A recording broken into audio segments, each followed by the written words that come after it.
The border between the United States and Canada is more than just a line on a map. For generations, it's been a symbol of peace and cooperation, the world's longest undefended border. People, goods, and ideas have flowed freely, weaving deep ties in culture, family, and business. The two countries have stood together through wars and celebrated in peace, building a partnership on shared values like democracy and freedom. Millions of families span both sides, making the border feel more like a seam than a barrier. This trust is a precious asset, but even the strongest friendships face challenges. Local issues can sometimes spark larger disagreements, testing the spirit of cooperation. Today, that spirit is being tested by a new toll in British Columbia. What began as a regional decision has now captured the attention of leaders in Washington and Ottawa. The story is about more than just money or a road, it's about the very nature of the US-Canada partnership. Can this historic relationship withstand new and unexpected pressures? The answer will shape the future of both nations. Let's explore how a single policy is straining a century-old friendship. The Alaska Highway is a lifeline, connecting Alaska to the rest of the United States by land, through Canada. Built during World War II, it now serves as the main route for trucks carrying everything from groceries to medical supplies. For Alaskans, this road is indispensable. Alternatives like sea or air are slower and more expensive. Truckers face long distances and harsh conditions to keep Alaska supplied. Any disruption on this highway is felt immediately, threatening the state's economic stability. Its unique position, linking two parts of the U.S. through a foreign country, makes it a sensitive point in U.S.-Canada relations. The highway is more than a road, it's a symbol of cooperation and determination. When policies affect this route, the impact is immediate and far-reaching. That's why changes here are met with intense scrutiny. The stakes are high for everyone who depends on this vital artery. The trucking industry and Alaskan businesses were blindsided when British Columbia announced a new $750 toll for every US-registered commercial truck traveling to or from Alaska. This wasn't a minor fee, it was a major new cost on a route that had been toll-free for decades. The toll was implemented overnight, with no time for discussion or negotiation. Truckers suddenly faced $1,500 in extra costs for a round trip, on top of already high expenses. The policy targeted U.S. trucks simply passing through, not doing business in BC. The lack of consultation with American stakeholders fueled anger and confusion. To many in the U.S., it felt like a targeted tax on American commerce. The BC government called it a necessary measure for road maintenance, but Americans saw it as a breach of trust. The toll quickly became a symbol of growing friction between the two countries. It transformed a working relationship into a dispute centered on a single, contentious fee. The old toll-free road had become an expensive path overnight. This move set the stage for a much larger conflict. The impact was immediate and the controversy was just beginning. The Alaska Highway was now at the center of an international dispute. The $750 toll hit Alaska's economy almost overnight.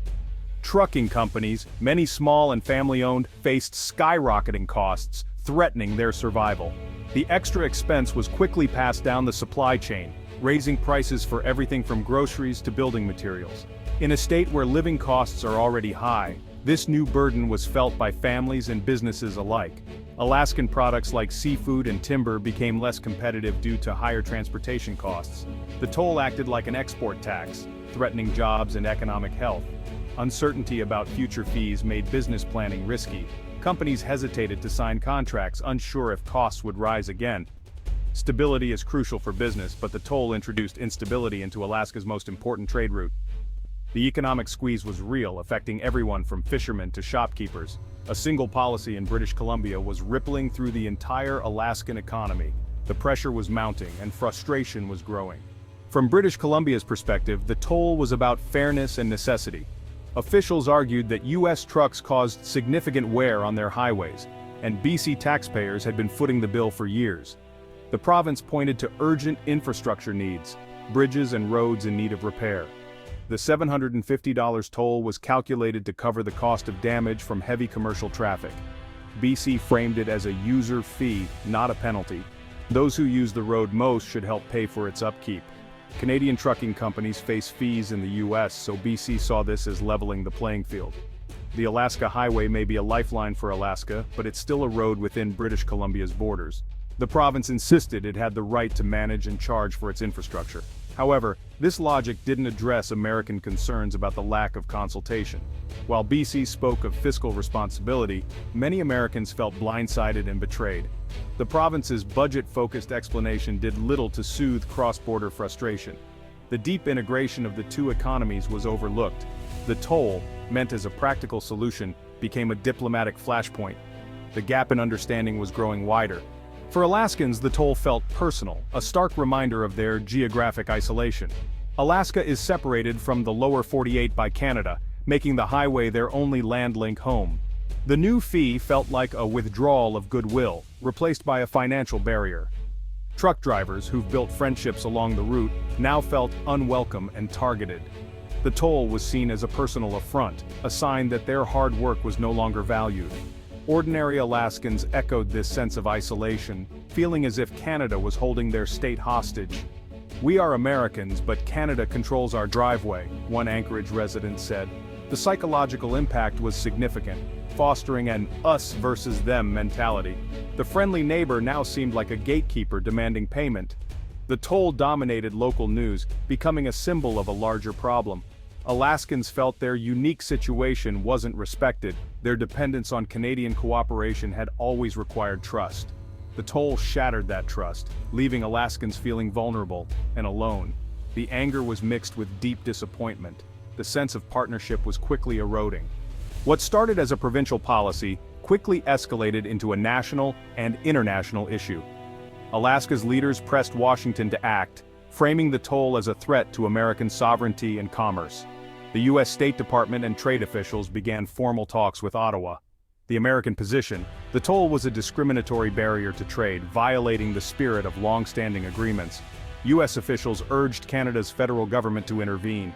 But Canada's federal system gives provinces significant authority, making intervention complicated. Ottawa was caught between supporting a key trading partner and respecting provincial rights. The dispute became a test of diplomatic mechanisms between the two countries. Media coverage in both nations turned the toll into a symbol of a cooling relationship. What should have been a neighborly conversation about road maintenance became a high-level standoff. The longer the dispute dragged on, the more it threatened lasting damage to trust.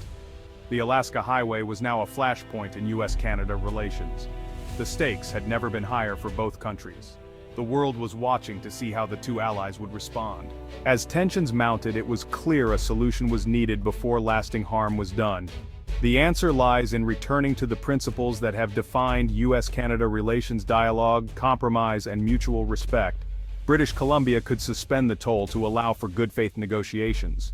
A joint infrastructure fund with contributions from both governments could fairly cover maintenance costs.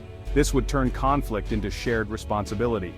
Modernizing treaties could create clear rules for consultation, dispute resolution, and cost-sharing on critical transit corridors. By setting new frameworks, both countries can avoid similar conflicts in the future. This crisis is a reminder of how interconnected the U.S. and Canada are. Their friendship is a valuable asset that must be protected. By choosing negotiation over confrontation, they can resolve this dispute and emerge stronger. The Alaska Highway was built as a bridge between allies. It should remain a symbol of unity, not division. The path to resolution is paved with trust and cooperation, just as it always has been.